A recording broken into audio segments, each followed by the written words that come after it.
The diner smelled like burnt coffee and broken dreams. I inhaled the familiar scent as I pushed through the glass door at exactly 5:47 a.m., 3 minutes before my shift started. The overhead fluorescent lights buzzed like dying insects, casting their sickly yellow glow over the cracked vinyl booths and scratched formica counters. My sneakers, worn so thin I could feel every crack in the linoleum, squeaked against the floor as I made my way to the back, tying my stained apron around my waist with practiced efficiency. "You're early," Margie grunted from behind the register, not looking up from her crossword puzzle. Her cigarette-roughened voice scraped against the morning silence. "Traffic was light," I lied. The truth was, I'd left my apartment 40 minutes early because the landlord had been pounding on doors again, and I couldn't face him. Not today. Not when I was already $230 short on rent with only $18 left in my checking account until Friday's paycheck cleared. I grabbed the coffee pot and started my rounds, filling cups for the regulars who barely acknowledged my existence, the construction workers in booth 3, the taxi driver at the counter, the businessman who always left exactly 15%, calculated to the penny. I was invisible to them, just another part of the scenery, like the faded menu boards or the perpetually broken jukebox in the corner. The morning rush came and went in its usual blur of scrambled eggs, crispy bacon, and white toast. My feet ached. My lower back throbbed from standing. The small bandage on my left hand, where I'd burned myself yesterday on the grill, had started to peel at the edges. I kept moving because stopping meant thinking, and thinking meant remembering that my bank account was nearly empty, my car needed repairs I couldn't afford, and my mother's medication wasn't going to pay for itself. It was nearly noon when he walked in.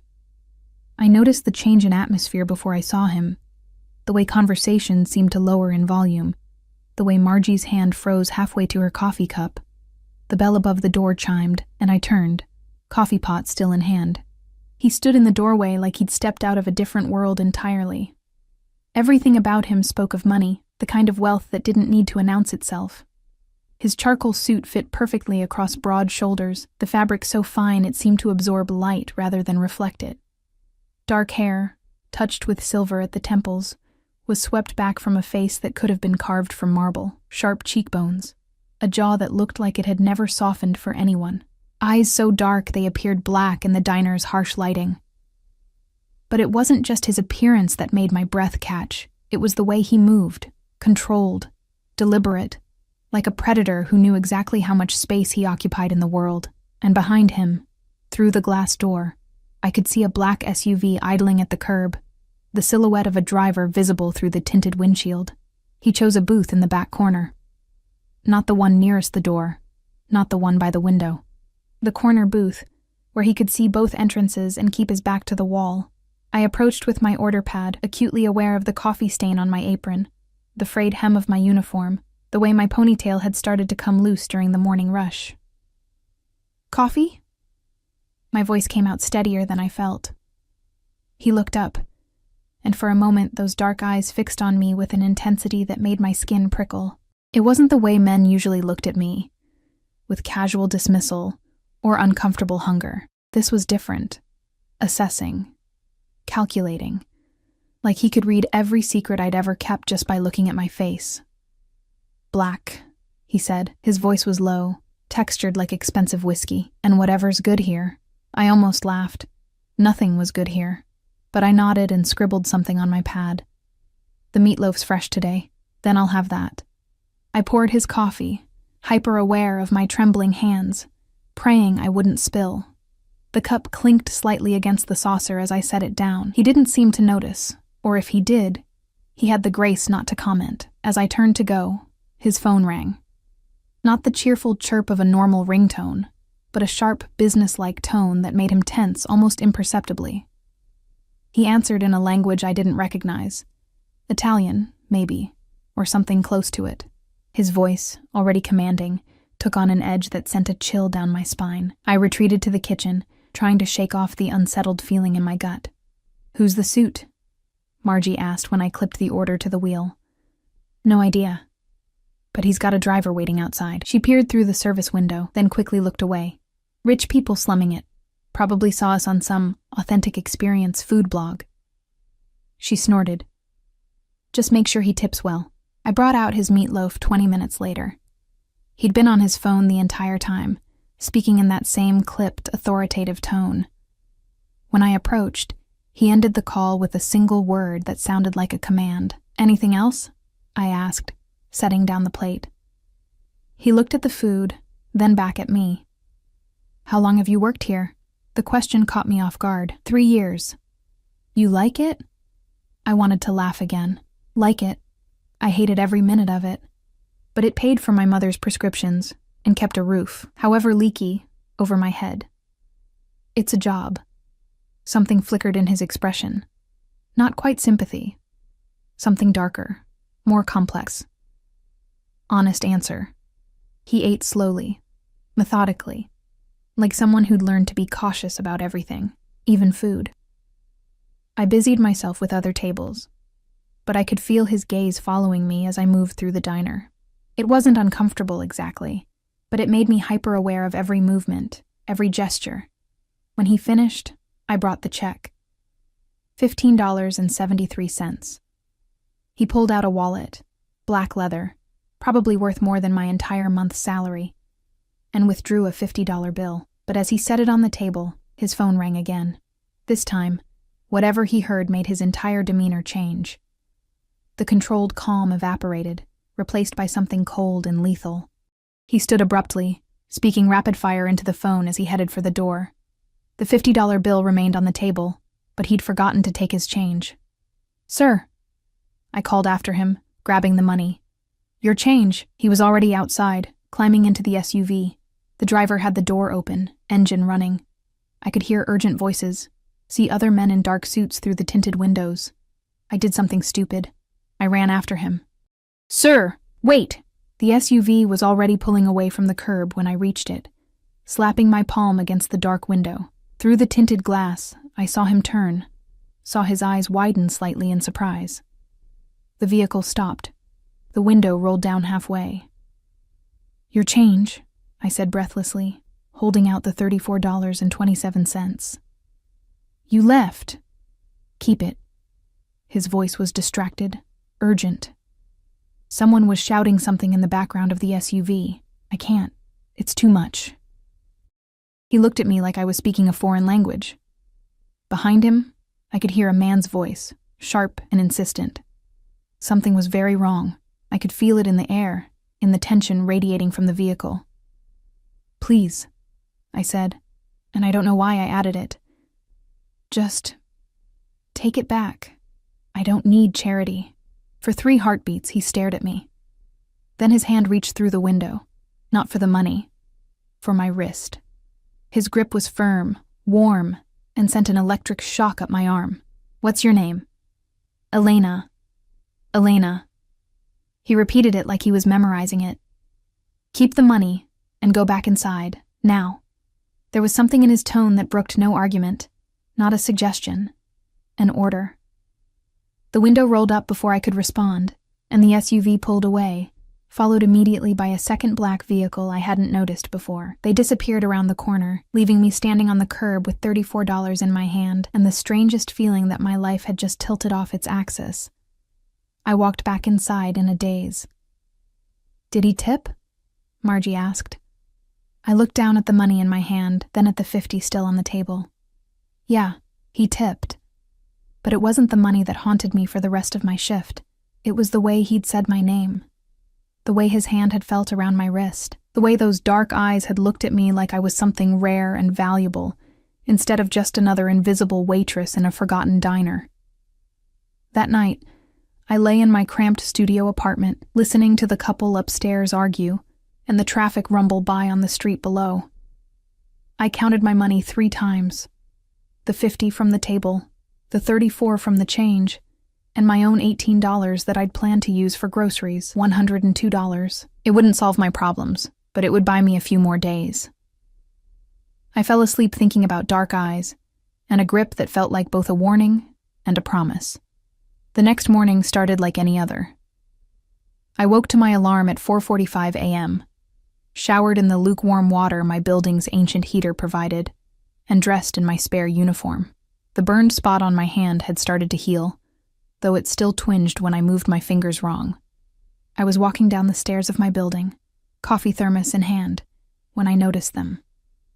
5 black SUVs, parked in a perfect semicircle in front of my building. My heart stopped. Men in dark suits stood beside each vehicle, their postures too rigid to be casual. Waiting, the morning sun glinted off tinted windows and chrome fixtures. Neighbors were peering out from behind curtains, and Mrs. Chen from 2B was frozen on the sidewalk, grocery bags clutched to her chest. I stood on the bottom step, unable to move forward or retreat. One of the SUV doors opened. He stepped out. The same man from yesterday, but now I could see him clearly in the morning light. The sharp angles of his face, the way his suit fit like it had been sewn onto his body, the complete confidence in every movement. And behind him, at least a dozen men who moved with military precision, scanning the street, the buildings, every possible entrance and exit. His eyes found mine across the distance, and he smiled. It wasn't a warm smile. It was the smile of a wolf who'd found what he'd been hunting. "Elena," he called, his voice carrying easily across the quiet morning street. "We need to talk." My legs wouldn't move. I stood frozen on that bottom step. Coffee thermos clutched so tightly in my hand that the plastic creaked.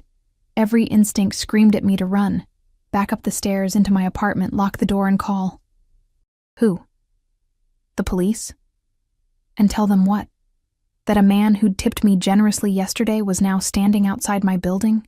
But there was something about the way those SUVs were positioned, the way his men had spread out in a loose perimeter, that told me running was pointless. They'd anticipated every exit, every escape route. This wasn't chance. This was orchestrated.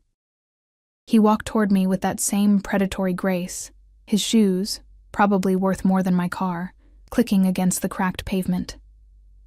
The morning sun caught the silver at his temples, made his dark eyes gleam like polished stone. Behind him, one of his men spoke urgently into a phone, while 2 others flanked him at a respectful distance. "You're scared." He said it like an observation, not a question, stopping a few feet away, close enough that I could smell his cologne, something expensive and subtle, cedar, and something darker. "Don't be." "Who are you?" My voice came out as a whisper. "My name is Dante Caruso." He tilted his head slightly, studying my face. "Does that mean anything to you?" It didn't. Should it? I shook my head mutely. Something flickered across his expression. Surprise, maybe, or satisfaction. "Good, that makes this simpler." He gestured toward the lead SUV. "Get in the car, Elena. I have to go to work." "No, you don't." The certainty in his voice made my stomach drop. "What did you do?" "I bought the diner." He said it casually, like he was discussing the weather. "As of 6 o'clock this morning, you no longer work there." The thermos slipped from my fingers, coffee splashing across the concrete. I stared at him, unable to process what I was hearing. You can't just..." "I can. I did." He stepped closer, and I instinctively backed up against the stair railing. He stopped immediately, hands visible at his sides in a gesture that might have been reassuring if everything else about this situation wasn't terrifying. "I'm not going to hurt you, Elena, but we need to talk, and it can't be here. Get in the car." "And if I refuse?" His jaw tightened almost imperceptibly.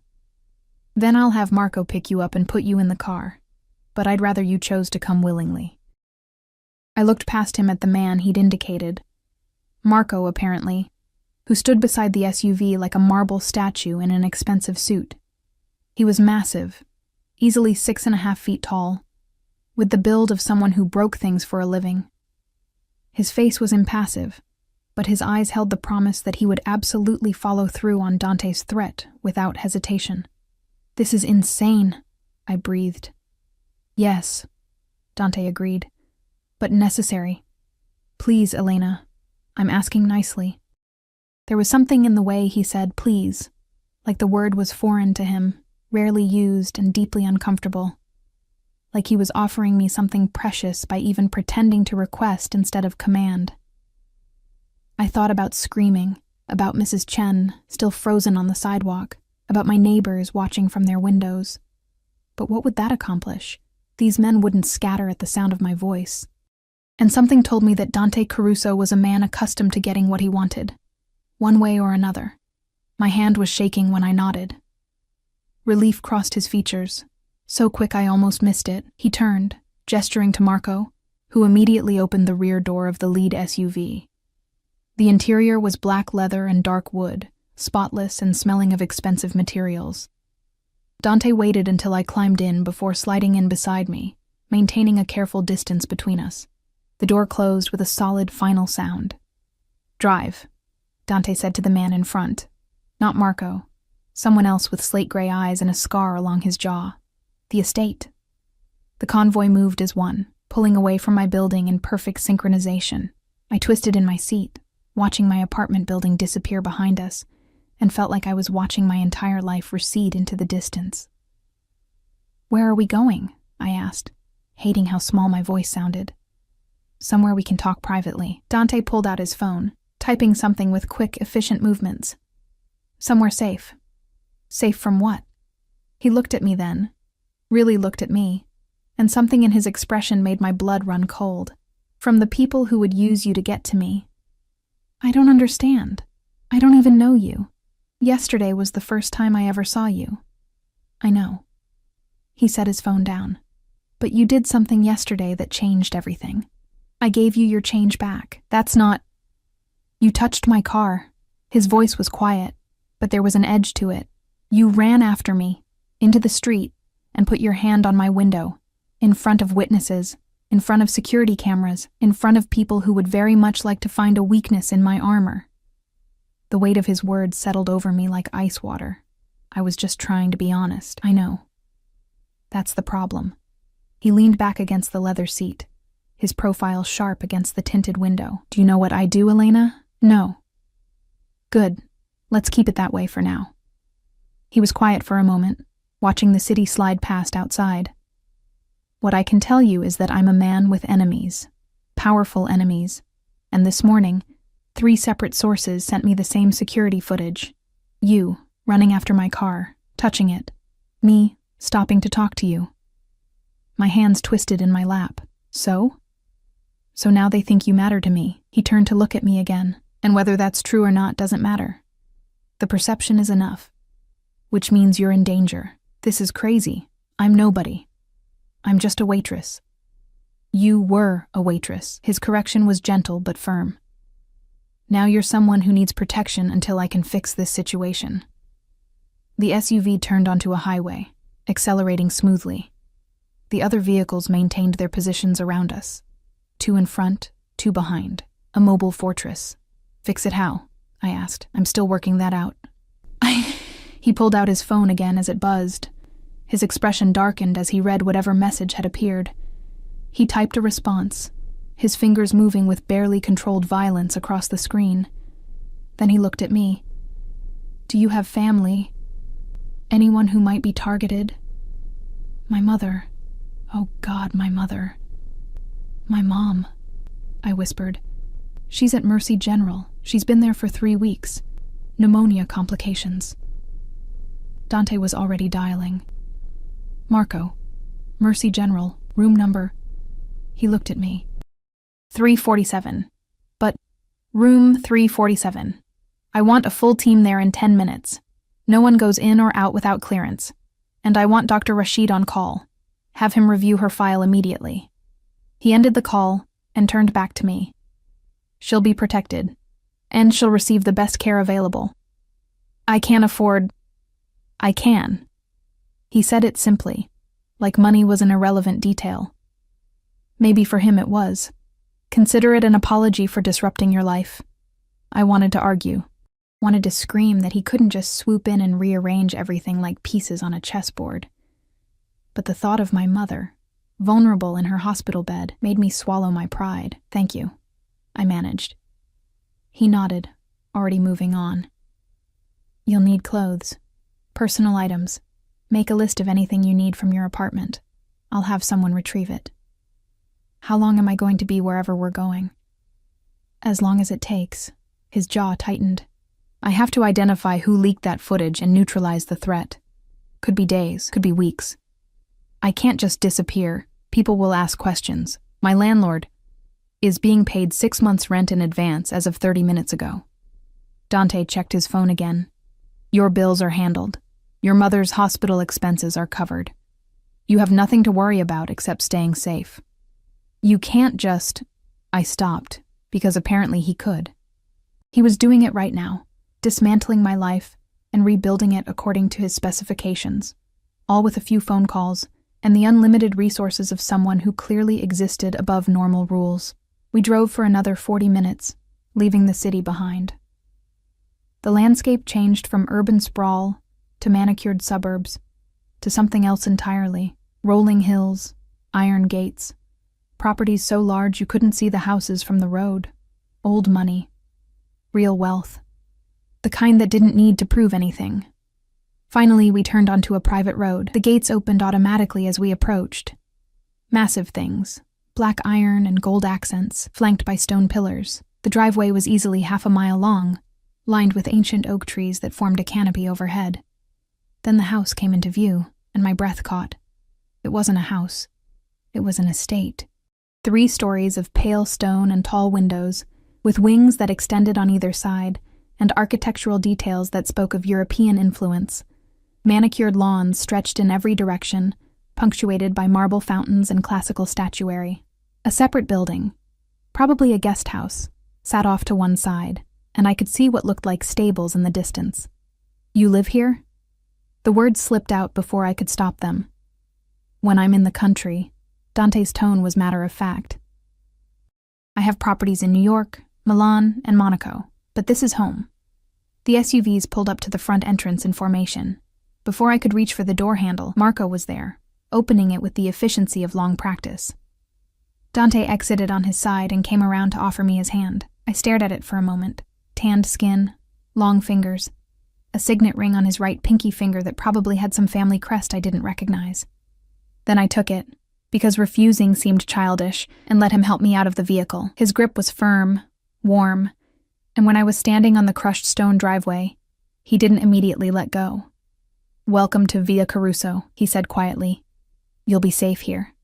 The front door opened, and a woman emerged, late 50s, gray hair pulled into an elegant bun, wearing a crisp black dress that spoke of professional service. Her sharp eyes took me in, cataloging my stained uniform and worn shoes in a single glance. Mrs. Chen will show you to your rooms, Dante said, releasing my hand. Get settled. Shower if you want. There are clothes in the closet that should fit you for now. I'll have a proper wardrobe arranged today. We'll talk more at dinner. He was already walking away, Marco and 2 other men falling into step behind him, speaking in rapid Italian. I watched him go. This stranger who'd just kidnapped me politely, bought out my life, and installed me in a mansion like I was some kind of princess in a fairy tale. Except fairy tales didn't usually involve organized crime and death threats. This way, miss. Mrs. Chen's voice was kind but professional. American, I noted with some relief, despite sharing a name with my neighbor. I'll show you to the East Wing. I followed her through doors that probably cost more than my yearly salary, into a foyer with marble floors and a ceiling 3 stories high. A massive chandelier hung overhead, crystal catching the light from tall windows. Artwork that looked museum quality lined the walls. A curved staircase swept upward, the banister gleaming dark wood. My sneakers squeaked against the marble. Mrs. Chen led me up the stairs, down a hallway with thick carpet that muffled our footsteps, and finally to a set of double doors. She opened them to reveal a suite that was larger than my entire apartment.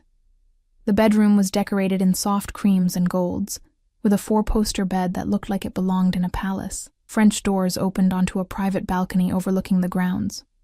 There was a sitting area with a fireplace, a writing desk, and fresh flowers in crystal vases. The bathroom is through there. Mrs. Chen indicated a door to the left. You'll find toiletries and everything you might need. The closet has been stocked with basics in your size. Mr. Caruso is very thorough. If you need anything at all, there's a phone on the nightstand. Dial 0 for the main house, or you can press the call button and someone will come immediately. Thank you, I managed. She paused at the door, her expression softening slightly. He's not a bad man, miss. Dangerous, yes. Complicated, certainly, but not bad. You're safe here. Try to remember that." Then she was gone, closing the doors softly behind her. I stood alone in that beautiful room, still wearing my stained uniform and worn sneakers, and finally let myself feel the full weight of what had just happened. Yesterday I'd been nobody, invisible, a waitress whose biggest worry was making rent. Today, I was a prisoner in a palace, protected by a man whose name I barely knew, but whose enemies apparently thought I mattered enough to threaten. I walked to the French doors and stepped out onto the balcony. The ground stretched out before me, perfect lawns, sculpted gardens, and in the distance the iron gates that separated this world from reality. Beautiful, isolated, a gilded cage. I thought about the way Dante had said my name, the way his hand had felt around my wrist yesterday, the intensity in his dark eyes when he'd promised I'd be safe, and I wondered what price I'd eventually have to pay for that safety. I didn't mean to fall asleep. The shower had been my undoing. Endless hot water, water pressure that actually worked, soap that smelled like lavender, and something else expensive I couldn't name. I'd stood under the spray until my skin turned pink, washing away the diner grease and the terror of the morning, and emerged feeling like a different person. The towels were Egyptian cotton, thick and soft. The robe hanging on the back of the door fit perfectly. When I'd opened the closet, I'd found exactly what Mrs. Chen had promised. Clothes in my size, still bearing designer tags that made my eyes water. Casual wear, business attire, even evening gowns. Someone had studied me carefully enough to know my measurements down to the inch. That should have terrified me more than it did. I'd pulled on a simple pair of black leggings and an oversized cashmere sweater. Tags read $340 more than I made in a week, and sat on the bed for just a moment. Just to think, just to process. The mattress had been like lying on a cloud. Now I woke to twilight filtering through the French doors and a soft knock at my bedroom entrance. "Miss Elena?" A young woman's voice, accented, Eastern European maybe. "Mr. Caruso asks that you join him for dinner in 30 minutes. I sat up, disoriented, my hair still damp against my neck. "Okay, thank you." Footsteps retreated down the hallway. I found a hairbrush on the vanity, silver-backed, probably antique, and worked through the tangles in my hair. My reflection looked strange in the ornate mirror. Same face, same green eyes, same freckles across my nose. But the setting was all wrong. I didn't belong in this room, wearing these clothes, about to have dinner with a man who'd casually mentioned owning properties in 3 countries. The young woman, Katya, she introduced herself when I emerged, led me back through the labyrinth of hallways. The house had come alive as evening fell. Soft lighting illuminated the artwork. I could hear voices somewhere in the distance, speaking Italian. Through windows, I glimpsed the grounds transformed by landscape lighting, everything golden and surreal. Katya stopped at a door, knocked once, and opened it. The dining room was smaller than I had expected. Intimate, really, though the table could easily seat 12, but only 2 places were set. One at the head, and one to the right. Crystal gleamed in candlelight. More flowers, white roses this time, perfumed the air. Dante stood by the windows, phone pressed to his ear, speaking in rapid Italian that sounded like threats wrapped in silk. He'd changed into dark slacks and a white shirt, sleeves rolled to his elbows, revealing forearms corded with muscle, and what looked like the edge of a tattoo disappearing under the fabric. He saw me, and held up one finger. 1 minute. Then he said something sharp into the phone, and ended the call. "Elena." He gestured to the chair. "Please, sit. I hope you rested well." I didn't mean to sleep. I moved to the chair he'd indicated, hyper-aware of his proximity as he pulled it out for me. His cologne filled my senses again. Cedar and danger. "What time is it?" "Nearly 7. He took his seat at the head of the table, close enough that I could have reached out and touched him. "You needed the rest. It's been a stressful day." A door opened and staff appeared. 2 young men in crisp white jackets, carrying covered dishes. They served us with practiced efficiency. Roasted chicken with herbs, vegetables that looked like they'd come from a garden minutes ago, bread still warm from the oven, wine, red, expensive, poured into glasses that probably cost more than my security deposit. When we were alone again, Dante raised his glass slightly. 2 unexpected complications. I didn't drink. Is that what I am? A complication? The most interesting kind, he sipped, watching me over the rim. Your mother is doing better, by the way. Dr. Rashid examined her this afternoon. He's adjusting her medications and expects significant improvement within 48 hours. Relief flooded through me so intensely I had to blink back tears. Thank you. Really. I don't know how to— Don't thank me yet. He set down his glass. Eat, please. Mrs. Chen will be offended if you don't, and she's terrifying when she's offended. I picked up my fork, suddenly ravenous. The food was extraordinary, nothing like the greasy diner fare I was used to. Can I ask you something? You can ask. I may not answer. Why did you really come to the diner yesterday? His expression shifted, something dark moving behind his eyes. I was supposed to meet someone there, a contact who had information I needed. He never showed. What kind of information? The kind that gets people killed. He cut into his chicken with precise movements. Someone in my organization has been selling secrets. Locations, shipment details, security protocols. 3 of my men have died in the past month because someone told my enemies exactly where they'd be. The food turned to ash in my mouth. You think it's someone close to you. I know it is. The question is who? He was quiet for a moment, and I saw something bleak cross his features. My father built this organization on loyalty. Family first, always. I've tried to honor that. But someone has decided money matters more than blood. The contact who didn't show up was found dead in his apartment 2 hours after I left the diner. Someone got to him first. Dante's jaw tightened, and someone made sure there were cameras recording my every move yesterday, including you chasing after my car like I mattered to you. I was returning your change. I know, but perception is reality in my world, Elena. And now certain people believe you're important to me. Which makes you a target. Which means I'm responsible for keeping you alive. I set down my fork, appetite gone. How do you live like this? Always looking over your shoulder? Never trusting anyone? Carefully. He leaned back in his chair, studying me with that unnerving intensity. And alone, mostly. It's safer that way. That sounds lonely. Something flickered in his expression. Surprise, maybe. That I'd name it so plainly. It is. But loneliness doesn't kill you. Misplaced trust does. We ate in silence for a few minutes. I tried to process everything he'd told me, tried to reconcile the dangerous man he described with the one who'd made sure my mother received the best medical care, who'd bought me clothes and given me a palace room and was now sitting across from me looking almost human.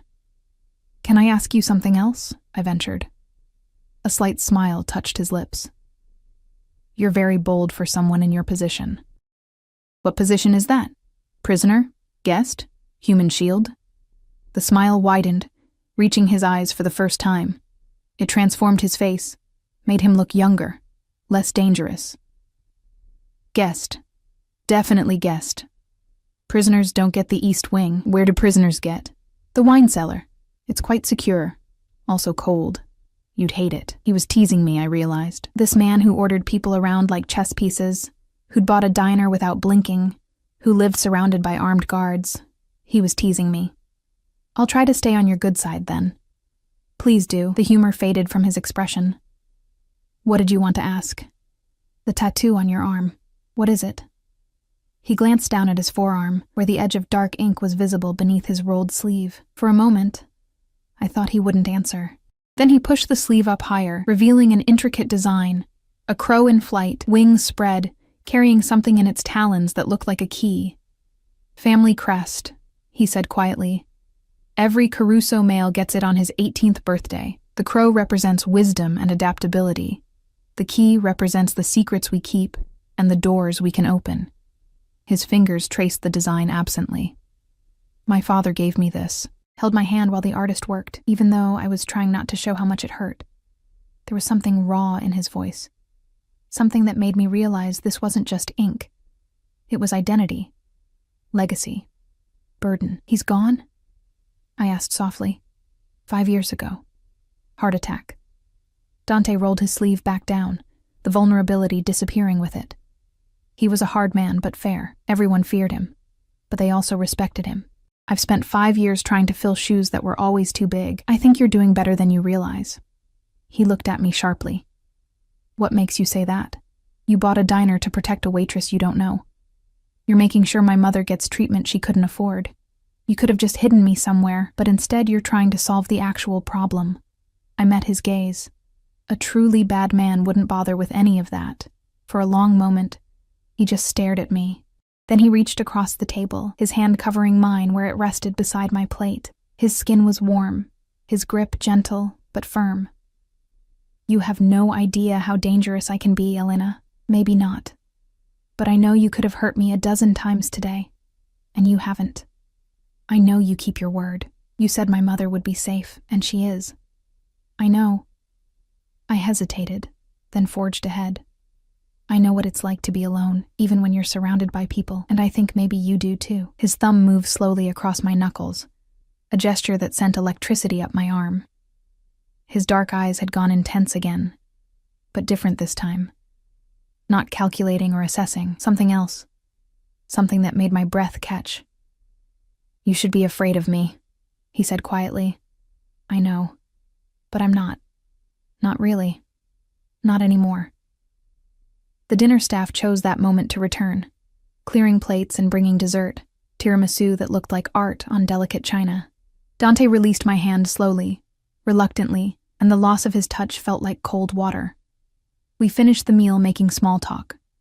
He asked about my mother, about my life before the diner, about the degree I'd started but never finished when the money ran out. I asked carefully neutral questions about the estate, about Mrs. Chen, about the art collection I'd glimpsed in the hallways. But underneath the polite conversation, something had shifted. Every time his eyes met mine, I felt it. A pull, magnetic and undeniable. When he laughed at something I said, the sound did strange things to my heartbeat. When his hand brushed mine reaching for his wine glass, sparks seemed to dance across my skin. This was dangerous. More dangerous than his enemies, maybe. After dinner, he walked me back to my room, Marco and another guard maintaining a discreet distance behind us. The house was quieter now, most of the staff gone for the evening. Our footsteps echoed softly against marble and hardwood. I have meetings tomorrow, Dante said as we reached my door. Business that can't be postponed. You'll be safe here. The estate has security systems that would make Fort Knox jealous, and Marco will be outside your door all night. I'm not going anywhere. I looked up at him, acutely aware of how close we were standing. Though I should probably call my landlord, explain. Already handled. You're on an extended family emergency. Your apartment is secure, rent paid, utilities transferred to autopay. He smiled slightly at my expression. I told you. I'm thorough. Control freak is more accurate, that too. He reached out, and for a heartbeat I thought he was going to touch my face. Instead, he opened my door, holding it for me. Sleep well, Elena. Tomorrow we start figuring out how to get your life back. I stepped into my room, then turned back. Dante? Yes? Thank you. For even everything. The parts that are completely insane. That smile again, the one that made him look almost human. You're welcome. Even though this is definitely completely insane. I closed the door and leaned against it, listening to his footsteps retreat down the hallway. My heart was racing, my skin still tingling from the memory of his hand on mine. This was a mistake. Getting attached to him, to any of this, was the worst possible idea.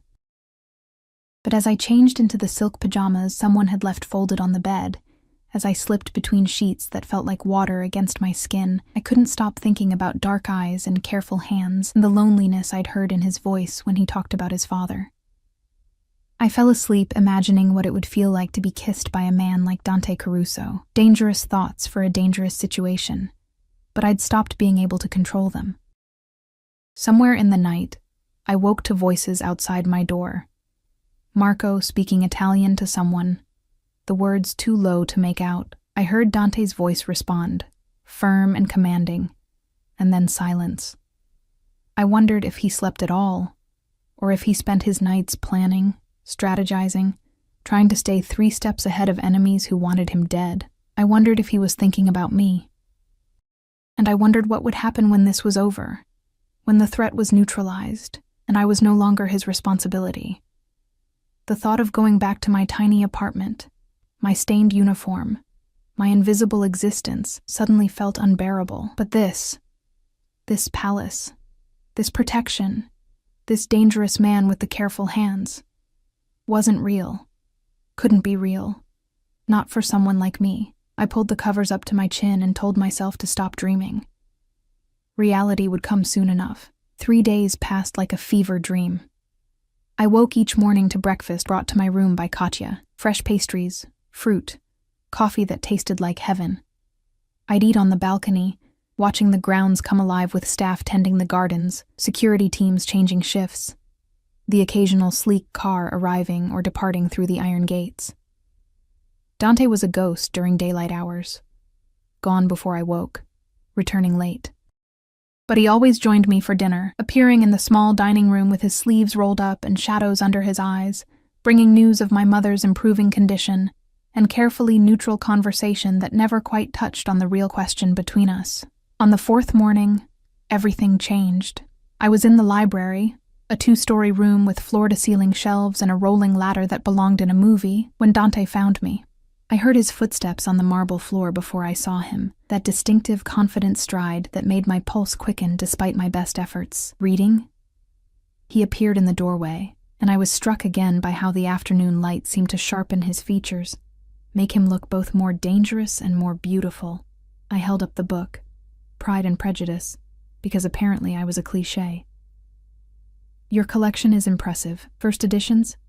My mother's, actually. He moved into the room, running his fingers along a shelf with something like reverence. She died when I was 12, cancer. My father kept everything exactly as she left it. I'm sorry. She would have liked you. He turned to face me fully, and something in his expression made my stomach flip. She believed in honesty above everything else. Said my father's world was built on lies and secrets, but at least our family could tell each other the truth. Did you? Tell each other the truth? When she was alive, yes. After... He shrugged. My father and I communicated in tactics and strategy. Truths became dangerous. I set down the book, tucking my legs under me on the leather armchair. Why are you telling me this? Because I found the leak. His voice went cold. And because what I'm about to do is going to change everything, and I need you to understand why. My heart started pounding. Who is it? My cousin. Luca. He said the name like it tasted bitter. We grew up together. My father treated him like a second son after his parents died. I trusted him with my life. His jaw clenched. Turns out he's been selling information to the Vitelli family for the past 8 months. The contact who died? Luca had him killed to protect his own identity. Oh God. Dante, he confessed this morning. My men found evidence in his apartment. Burner phones, account statements, communications. Dante's hands curled into fists. 3 good men are dead because Luca wanted money to fund his gambling debts. I stood, crossing to him without thinking. What are you going to do? His eyes met mine, and what I saw there made me shiver. What my father would have done, what the rules demand. He betrayed the family. There's only one punishment for that. You're going to kill him. I have to. No hesitation. No doubt. If I don't, I look weak. Others will think they can betray me without consequences. The organization will fracture. More people will die. But he's your family.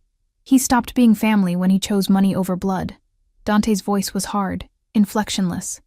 This is my world, Elena. This is what I am. I wanted you to see it clearly before. He stopped, looked away. Before what? Before you decide whether you can live with it. The weight of that statement hung between us. I understood what he wasn't saying. That these 3 days had been a test for both of us. That whatever was building between us, this careful attraction and unexpected understanding, would die if I couldn't accept the darkness that came with him. I thought about my mother, recovering in a hospital room guarded by his men. About the diner I'd hated, now owned by him. About my tiny apartment and my invisible life, and the way I'd felt nothing but numb for so long until dark eyes had looked at me like I mattered. When? I asked quietly. His head snapped back to me. Tonight. After sunset. Will I see you after? Something raw crossed his face. Do you want to? I stepped closer, close enough to smell cedar and feel the heat radiating from his body. Yes. His hand came up slowly, cupping my cheek with a gentleness that contradicted everything he'd just said about violence and death. You should run from me, Elena. You should be horrified. I know. I leaned into his touch, but I'm not. For 3 heartbeats, we stood frozen. Then he lowered his head, his forehead resting against mine, his breath warm against my lips. This is a mistake, he whispered. Probably. I can't give you normal. I can't give you safe. I never asked for either. His thumb traced my cheekbone. What do you want? The truth came out before I could stop it. You. Whatever version of you is real, even the dark parts, maybe especially those. He pulled back just enough to look at me, and what I saw in his eyes made my knees weak. Desire, yes, but also something deeper, something that looked like salvation and damnation wrapped together. After tonight, he said, his voice rough, things can't go back to the way they were. Do you understand? If I do this, if I cross this line with you, I won't be able to let you go. Then don't.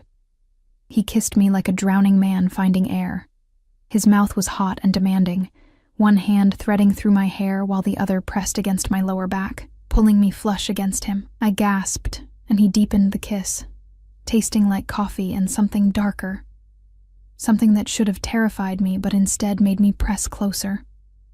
My hands found his chest, feeling the rapid hammer of his heartbeat beneath expensive fabric. He made a sound low in his throat, almost a growl, and suddenly my back was against the bookshelf, first editions digging into my spine, and I didn't care, because his body was covering mine and his hands were everywhere, and nothing had ever felt more right. When we finally broke apart, both breathing hard, his eyes were nearly black. I have to go, he said, but he didn't move. I have to handle this. I know. Wait for me. Please. I'll come to you when it's done.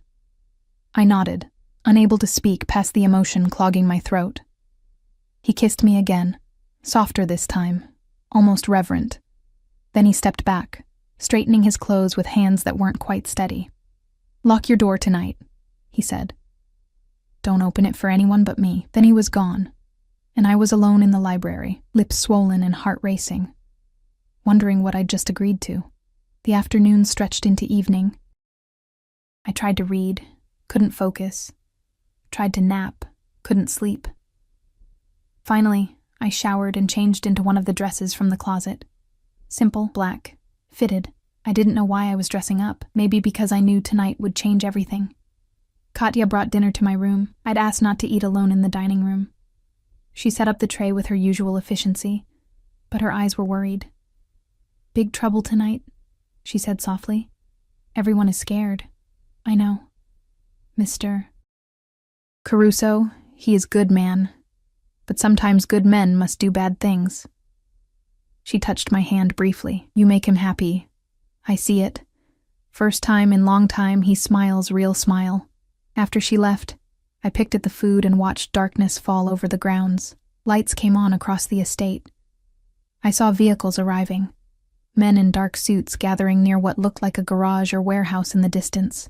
I thought about Luca, whoever he was, about the betrayal that had cost 3 lives, about Dante, preparing to execute his own cousin to maintain order in a world I barely understood. And I thought about the way he'd kissed me like I was oxygen, and he was suffocating. Around midnight, I heard it. A single gunshot, distant but unmistakable, echoing across the grounds. Then, silence. I sat on the edge of the bed, hands clasped in my lap, waiting. An hour passed. 2. The house settled into its nighttime rhythms. Creaking wood, distant voices, the hum of security systems. Finally, footsteps in the hallway. A soft knock at my door. Elena. Dante's voice rough and strained. It's me. I opened the door. He stood in the hallway, still in the same clothes from earlier, but now there was blood on his sleeve. Not a lot, just a few spatters. His face was pale, his eyes hollow. It's done, he said simply. I stepped back, letting him in. He moved past me like he was carrying the weight of the world, walking to the French doors and staring out at the dark grounds. "Are you okay?" I asked. "No." He didn't turn around.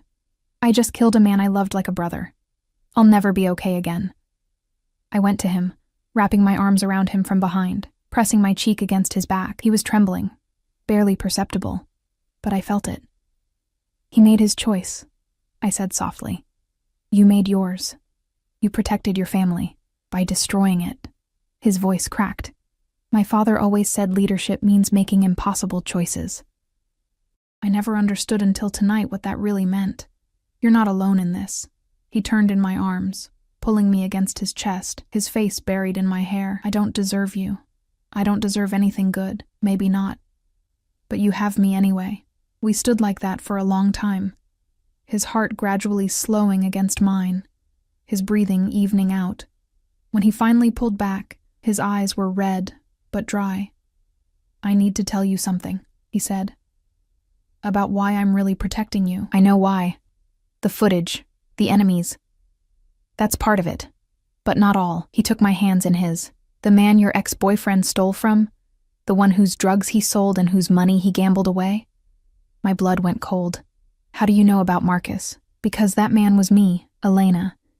Your piece of shit ex stole from my organization 6 months ago, 50,000 in product, another 30,000 in cash.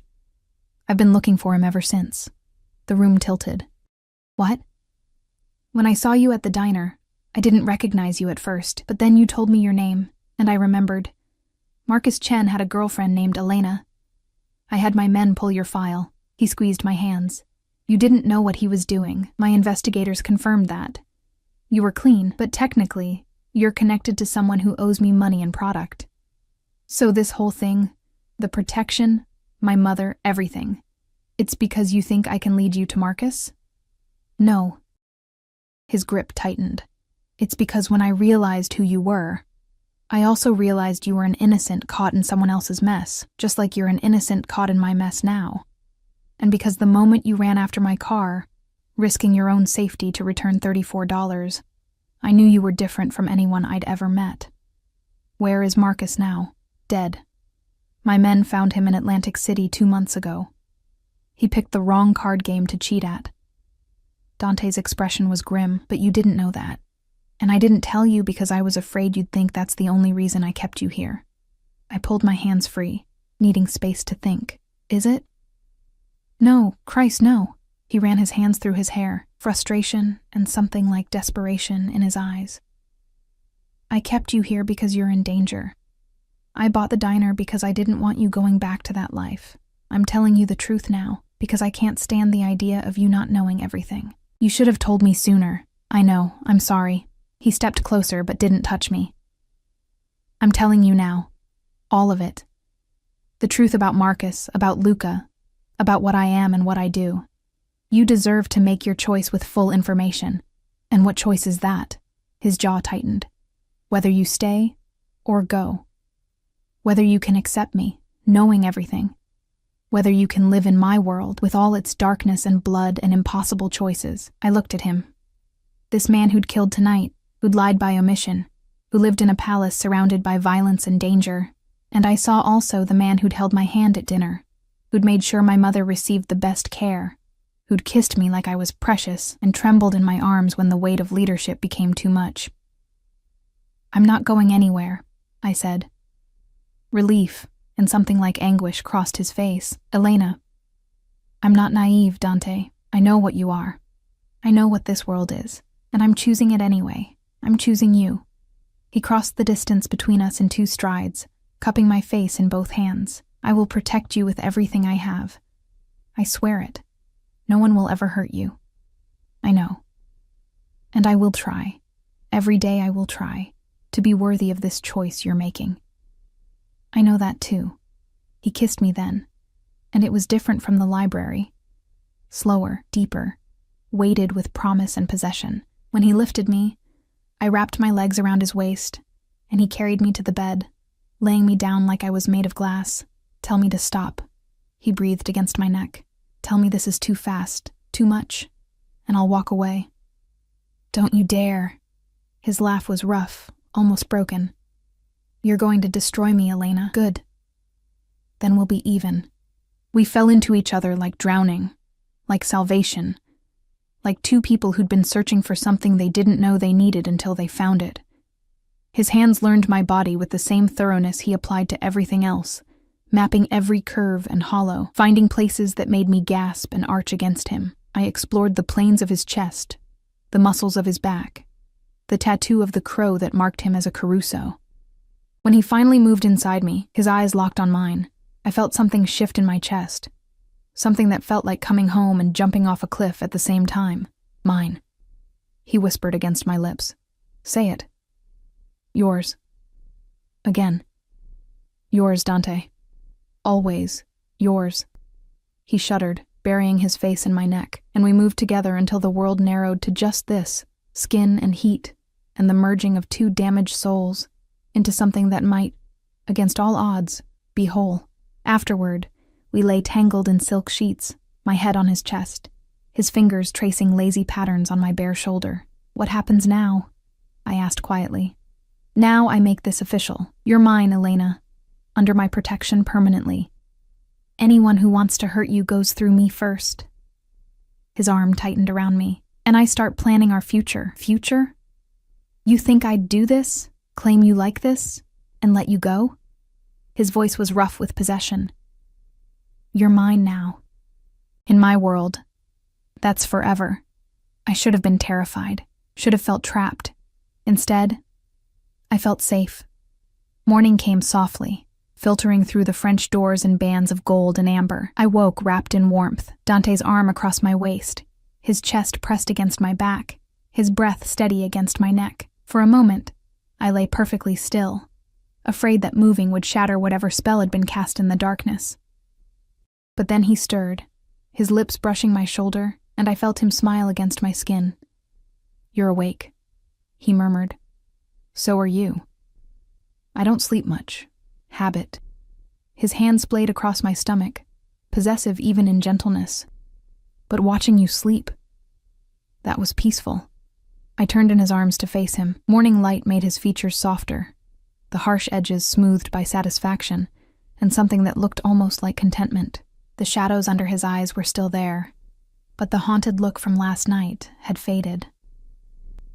"No regrets?" I asked. "Only that I didn't find you sooner."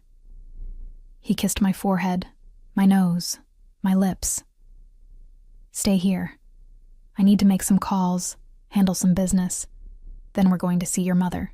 "We?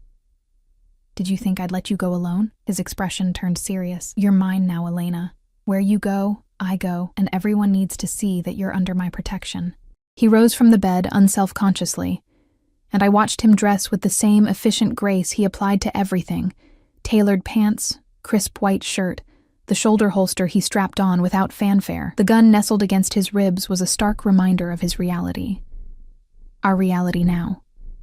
"I'll have Katya bring you breakfast," he said, shrugging into his jacket. "We leave in 2 hours." After he left, I showered and dressed carefully in clothes that felt like armor: tailored black pants, a silk blouse, heels that actually fit. When I looked in the mirror, I barely recognized myself. Same face, but different eyes. Eyes that had seen violence and chosen to stay anyway. The drive to Mercy General was nothing like my first journey in Dante's convoy. This time, I sat beside him in the back of the SUV, his hand clasped firmly around mine, while Marco drove and 2 other vehicles flanked us. He made phone calls in rapid Italian, discussing things I didn't understand, but his thumb never stopped moving in circles against my palm, an unconscious gesture of connection. The hospital staff's reaction when we arrived told me everything I needed to know about Dante's reach. The front entrance had been cleared. Security guards I didn't recognize stood at strategic points. A doctor I'd never seen before, Dr. Rashid presumably, was waiting in the lobby, greeting Dante with deference that bordered on fear. "Mr. Caruso, everything is prepared. Mrs. Volkov is in the private wing now as you requested. Her condition? Remarkable improvement. The new medication protocol is working perfectly. I expect full recovery within the week." Dante nodded, his hand at the small of my back, guiding me toward the elevators. Marco and another guard fell into step behind us. My mother's new room was on the top floor, private, spacious, with windows overlooking the city and equipment that looked like it belonged in a different hospital entirely. She was sitting up in bed, color in her cheeks for the first time in weeks, looking more alert than I'd seen her in months. "Elena." Her face lit up when she saw me, then confusion clouded her features as she took in Dante, the guards, the entire surreal situation. "What's going on? The doctors won't tell me anything except that my treatment has been upgraded?"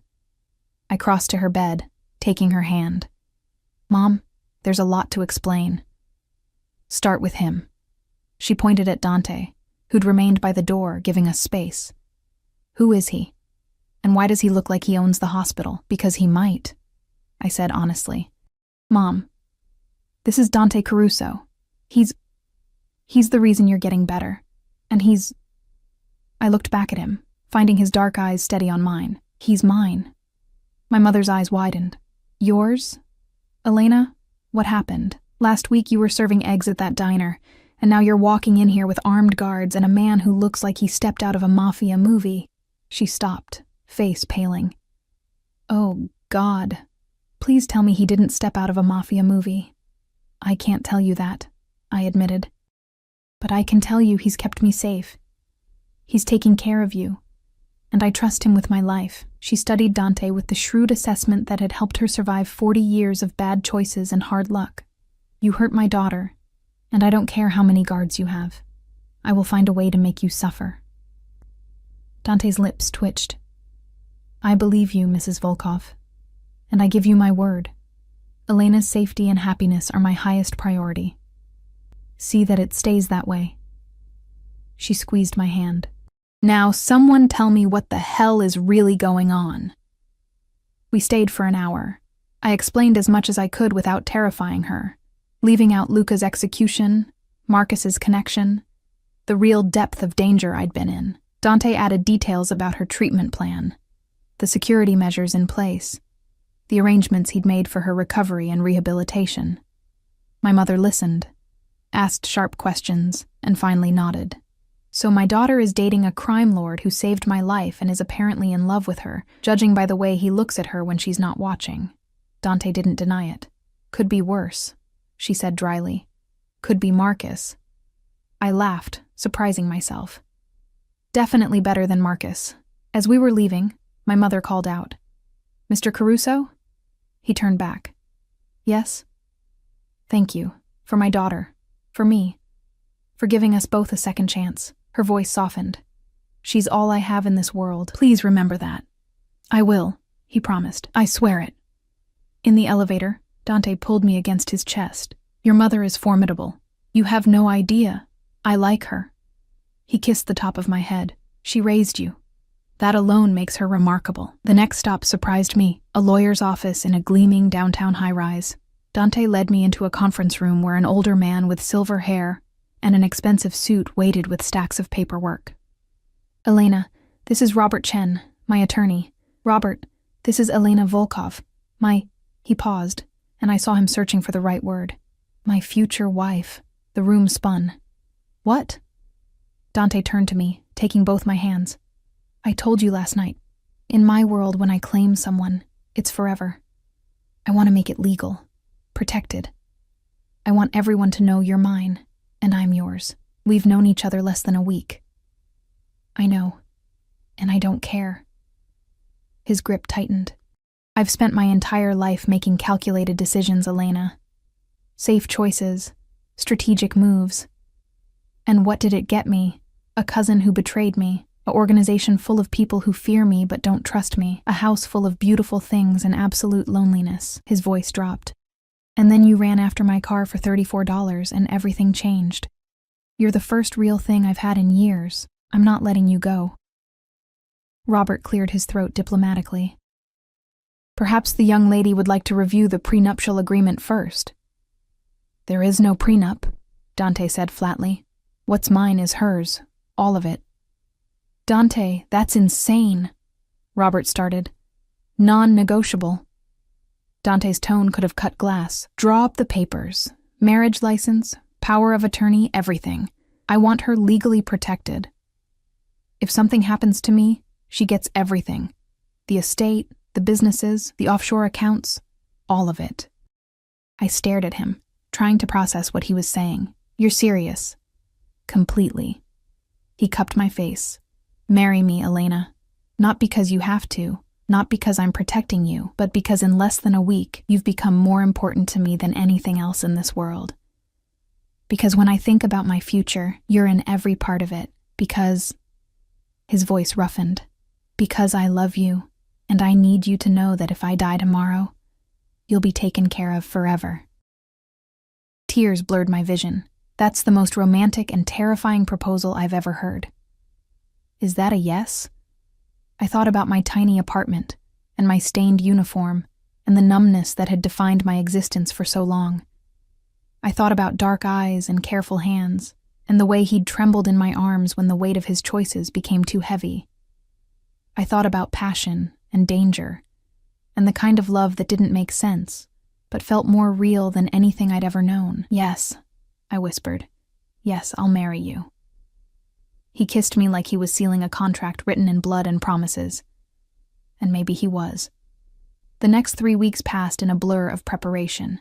Dante had been right about one thing. Once I was publicly identified as his, the threats evaporated.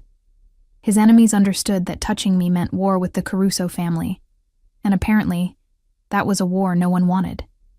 My mother was released from the hospital, stronger than she'd been in years, and moved into a guest house on the estate. She and Mrs. Chen became unlikely friends, bonding over their shared exasperation with Dante's overprotective tendencies.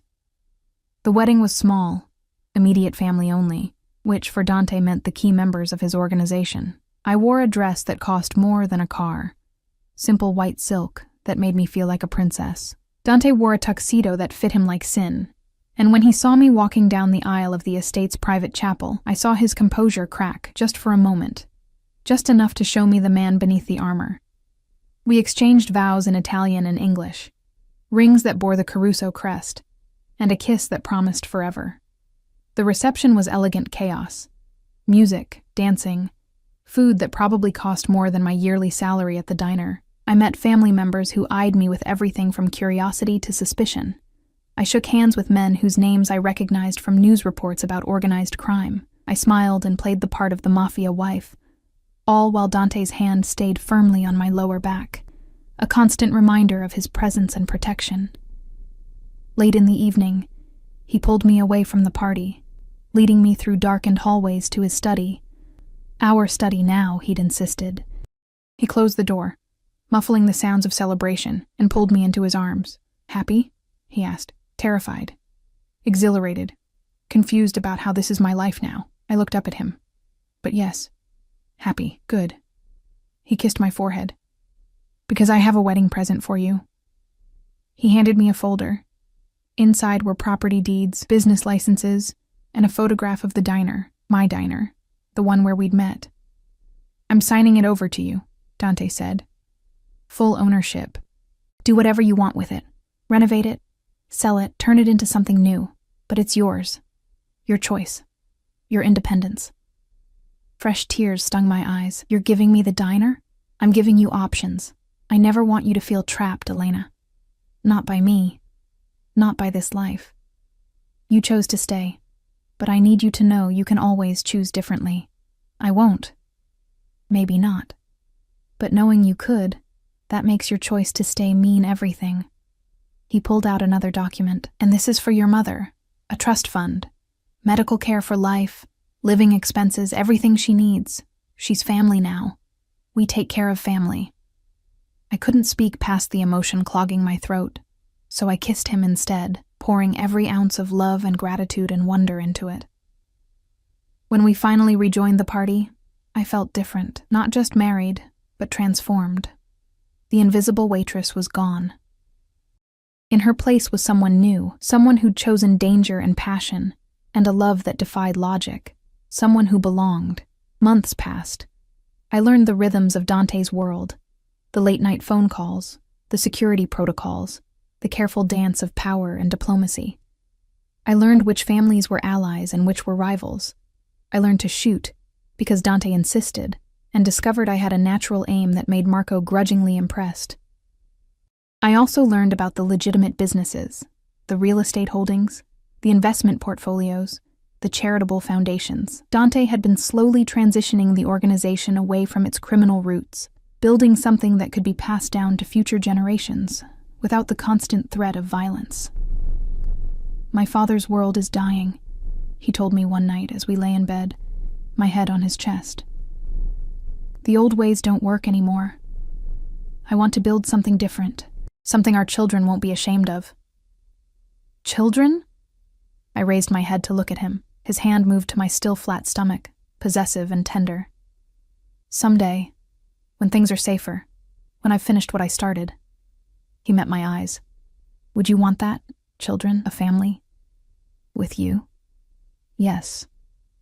2 years later, I stood in the same private chapel, holding our daughter, Sophia, named for Dante's mother. She had his dark eyes and my smile, and when he held her, I saw a softness in him that the world would never witness. My mother, healthy and vibrant, bounced her granddaughter on her knee while Mrs. Chen fussed over Sophia's christening gown. Marco improbably had become the baby's favorite person, his stern face breaking into rare smiles when she grabbed his finger. The diner had been transformed into a community center, job training, GED programs, resources for people like I'd been. Invisible people who needed someone to see them. I ran it with the same thoroughness Dante applied to his empire, and he'd never been prouder. The threats hadn't disappeared entirely. There were still enemies, still dangers, still nights when Dante came home with shadows in his eyes and blood he couldn't quite wash away.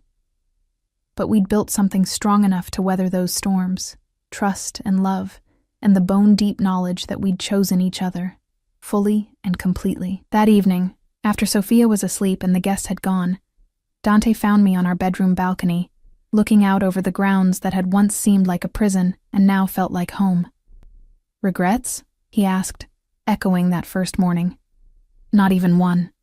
He wrapped his arms around me from behind, and we stood there as darkness fell over the estate, over our life, over the future we were building together.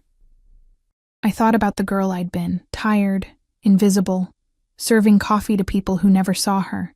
I thought about $18 in my checking account, and the desperation that had made returning $34 seem like a moral imperative. I thought about how a single choice, running after a stranger's car, had changed absolutely everything. "Thank you," I whispered. "For what?" "For seeing me, for choosing me, for giving me a life I never imagined I could have." He turned me in his arms, his dark eyes soft with the love he no longer bothered to hide. "You gave me something far more valuable, Elena. You gave me a reason to be better than what I was. A reason to build instead of destroy. A reason to believe that men like me can have something good. You were always good, Dante. You just needed someone to remind you."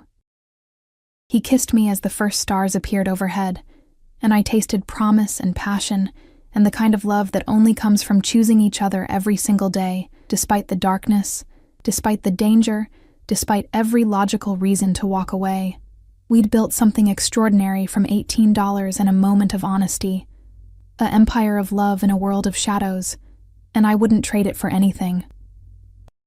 Years later, when Sophia was old enough to ask how Mommy and Daddy met, I'd tell her a fairy tale about a princess working in disguise and a king who'd forgotten how to see beauty and how one small act of kindness had saved them both. I'd tell her about the power of choosing love even when it's dangerous, about staying even when leaving would be easier, about finding home in the most unexpected places. And someday, when she was older, I'd tell her the whole truth about the SUVs and the threats and the impossible choice I'd made to stay, about her father's world of shadows and power, and how love had been the light that guided us through it. But tonight, with Dante's arms around me and our daughter sleeping peacefully in her nursery, guarded by men who would die to protect her, I simply stood in the moment, grateful, transformed, home. The invisible waitress and the Mafia king, bound together by fate and choice and a love that had bloomed in the darkness.